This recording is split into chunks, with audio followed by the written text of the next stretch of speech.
Apartment 14B. It was the perfect apartment. Quiet, affordable, and conveniently located near the city center. Olivia had just moved into 14B, a modest one-bedroom on the 8th floor. The building was old but well-maintained, its vintage charm adding a certain appeal that drew her in. The neighbors were mostly quiet and polite, except for the woman in 14A. She'd occasionally hear muffled cries through the walls late at night, but Olivia chalked it up to television shows or nightmares. Everyone has their bad nights. Weeks passed, and the oddities began to pile up. At first, it was subtle. A chair would move an inch from where she left it, or the lights would flicker for a moment longer than seemed normal.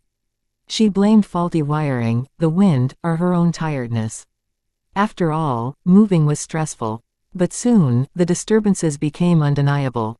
One night, Olivia woke to the distinct sound of soft knocking, coming from inside her apartment. Groggy, she climbed out of bed and checked the door.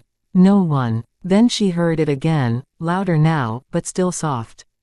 It was coming from the closet. Her heart pounded as she slowly turned the knob, feeling ridiculous but too unsettled to ignore it. The closet was empty, just her clothes and a few boxes she hadn't unpacked yet. But as she turned to close the door, her breath hitched. On the back wall of the closet, there was a message scratched faintly into the wood, "Help me." The next day, Olivia went to the building manager, a gruff man in his 50s, and asked about the previous tenants. He shrugged, "People come and go. You're the first in 14B in a while." Place was empty for months. Months. Olivia was puzzled. Why? Did something happen? The manager hesitated, his eyes narrowing. "Not for me to say. People got their reasons." Then, he walked away. That night, the knocking returned, louder and more insistent.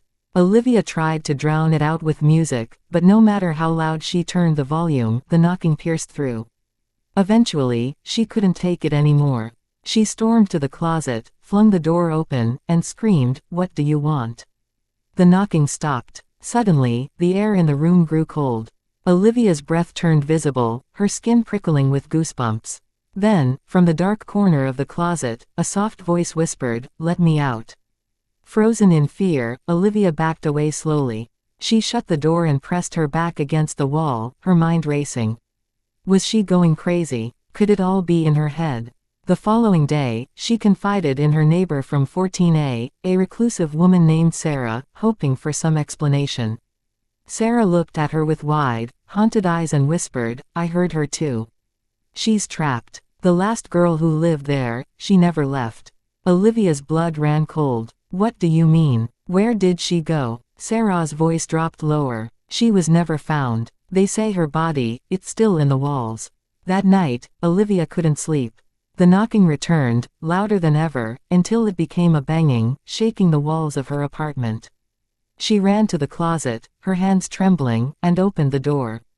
There, etched deeper into the wood, was a new message, "I'm coming for you."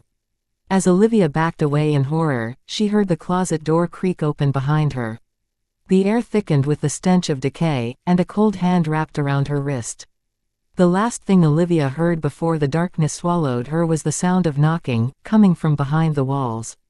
Apartment 14B would be vacant once again. But not for long.